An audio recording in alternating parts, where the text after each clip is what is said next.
Hello friends, welcome back to my channel. What is the best way to avoid F1 visa rejection during your visa interview?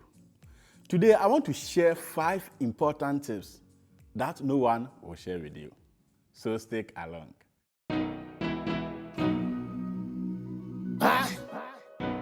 My name is Alfred Apia. On this channel, I talk about visa issues and general educational matters. If you are new here, please do subscribe. Share these videos to others. Like, and let me hear your thoughts in the comment section. Now let's get right into the video. Many people get their visas refused because they give incomplete answers. When you are asked, are you married? It is not just enough to say yes. It is better to say yes, I am married and I have 2 children. That is a complete answer. Or if you are not married, you can say no, but my girlfriend and I have planned to marry after my studies. When you are asked, who is your sponsor?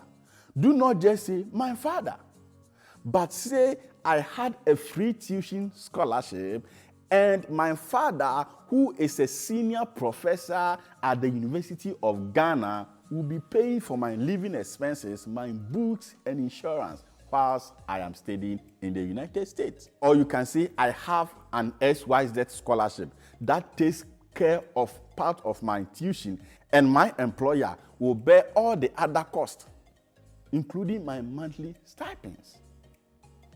This is a complete answer. Do not give incomplete answers and expect the consulars to come and ask for a follow-up, because there's no time for that.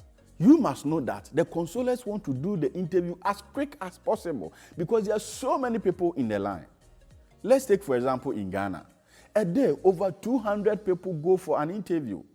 And when you are in the queue, you have about 50 people ahead of you. So the consulars have no time to come up with follow-up questions and ask for clarification. No, it is your responsibility to be as clear as possible. It is your responsibility to be complete. Make sure that within that short space of time, you will give complete and adequate information for the consular to understand your case and make meaningful decisions. Don't expect the consular to come out with a follow-up question like, who is your sponsor? Said my father. He will come back and say, what does he do? No, they don't have time for that. Again, do not expect the consular to inspect your documents. They will if they want to, but your focus must be to give a complete and a convincing answer that leaves no room for doubt. A word of caution here. Giving a complete answer does not mean talking too much. Also, be careful not to add any information that will trigger additional questions you may not be able to answer when they ask you. So, it is important that you know what answers you give at what time. Make sure every answer you give is complete. There's no room for further questions. There's no room for doubt because you have made yourself clear to the consular. It is very important. Speak good English. Yes, you heard me right. The grammar you speak can get your visa approved or disapproved. For Christ's sake, you are coming to America to study for your bachelor's or your master's and for your PhD. The primary language of study will be in English. And you can't get a visa if you cannot make simple sentences. I do not mean you should be an expert in English. I am not perfect with my English, and when I went for my interview, I wasn't perfect. But at least you must make sure you polish your subject-verb agreement. In some countries, the consulars require students to take the TOEFL exams and pass, even before they appear for their interview, to prove that they can speak English and they can fit in when they come to America. So it tells you how serious to speak clear and simple English. Also, don't try to mimic or don't try to slang during the interview. Be yourself. Use your natural accent. Use your Ghanaian, your Nigerian, your Ivorian, your Asian accent. Don't try to be like a white man. You know, I want to study psychology because I want to be a professor. Master, be specific, simple in your own accent. The best way to go about this is to practice by speaking before a mirror before you go for your interview, or have a discussion with a trusted friend. Let him try and ask you questions and be responding. Or get a better coach. And that will lead us to the next important tip. Your preparation for interview is very, very crucial. It makes about 70% of your success. I have seen that people who get the right coaching always get their way. You see, the US student visa is the easiest visa to get when you prepare well. However, it can be the most impossible visa to get without good strategy. About 87% of people I have coached have gotten their visas approved.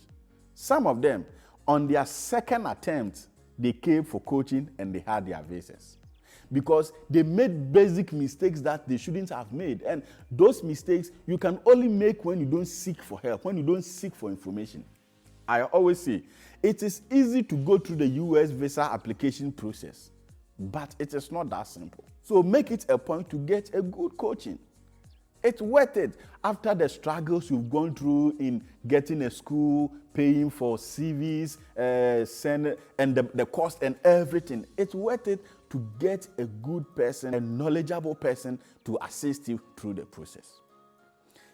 If you are looking for coaching, myself and my good friend Paul are putting together a team to offer coaching to students who may need it. So please watch out. Also, visit Paul's page and watch all his amazing videos about visa and education. You will love it. What makes you and your visa application special? How can you catch the attention of the consular? Many people do not know that for you to get your F1 visa or any other visa approved, you need to catch the attention of the consular by being different.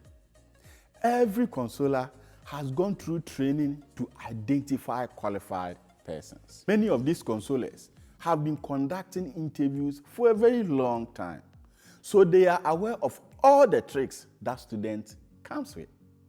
So as soon as you fall in the trick, no matter what you say, you will not get your visa. What do I mean? Many people go for interview with the same line of answers. That is, they are friends or they read elsewhere about how people answered questions.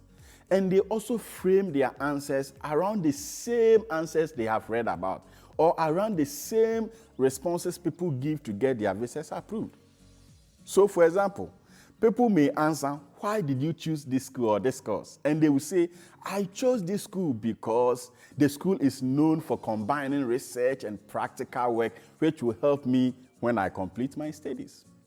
Others also answer, I chose this school because they have the best learning environment, facilities, and faculty around the world.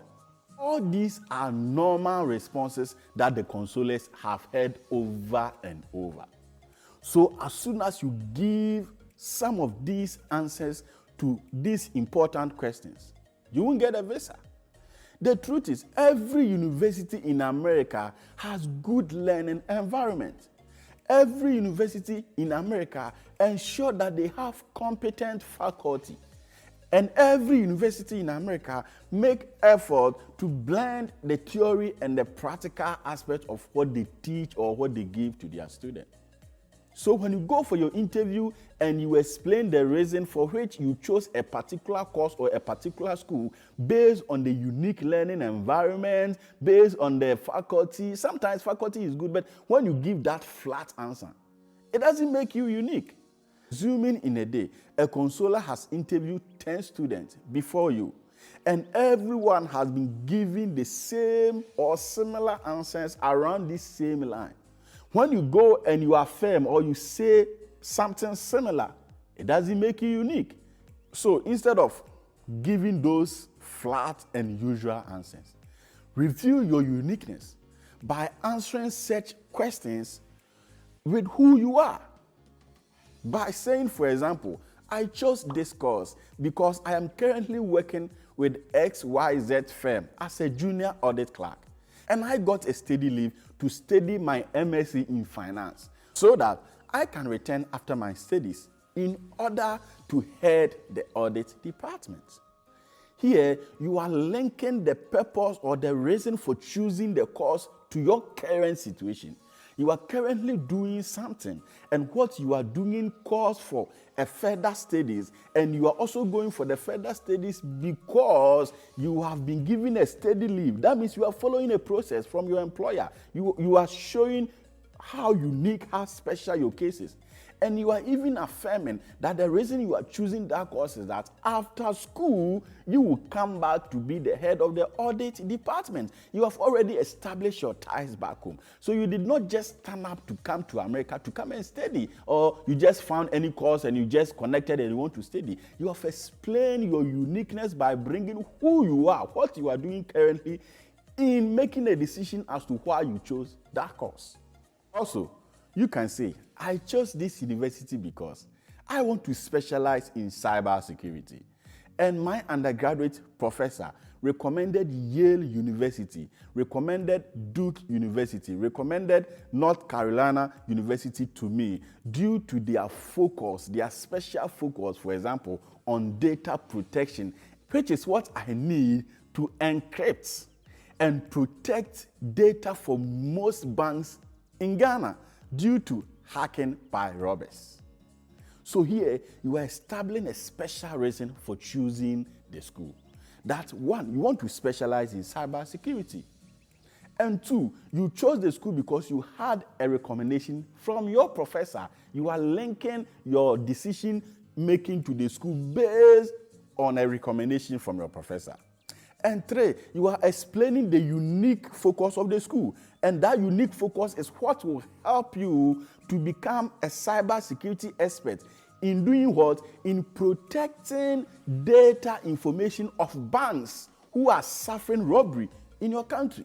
So here, within one same question, you have answered your purpose for choosing the school, your purpose of choosing the course, your purpose of traveling to America, and even your plan after school. This is very, very important. Be smart. Finally, it does not matter your case. You must be smart in order to get your visa approved. Always be prepared to answer any question, I tell people, and show maturity. Many people get their visas refused because they allow the interview room circumstances to get into their head. The fact that all those in front of you have been denied does not mean you will be denied. Get yourself together. Don't lose focus. The fact that the consular did not open up or give you a good expression does not mean you will be denied. Get yourself together. I have heard many people who tell me, Alfred, when I was answering the question, the consular was typing plenty, and that is where I knew that he wouldn't give me the visa. No. The fact that the consular is typing whatever you are saying or whatever he's typing does not mean he will not give you the visa. Whether the consular will give you the visa or he won't give you the visa, he will type. The fact is, typing is part of their job. They have to keep record of their interview with you. So whilst you are talking with the consular, everything you are saying, the consular is typing, is keeping record for future reference, especially when you come back. Especially when you say, hey, you are not married, and you come to America, and in the next 3 months, you say, hey, I am married. I married 4 months ago. And when you go into immigration, they will ask you, hey, this is our record. It shows that you are not married. Everything is there. So don't be overly worried when the consular is not giving you expressions. There are some people who had a very wonderful, smiling, and jovial consulars, and after they deny them the visa. So do not allow the attitude of the visa officer affect your confidence. One last thing, you should always ask for favor and luck. during your interview. I hope this helps. Please subscribe, share the video with your friends, like, and let me know your thoughts in the comment section. As always, theology is fine. Trust me.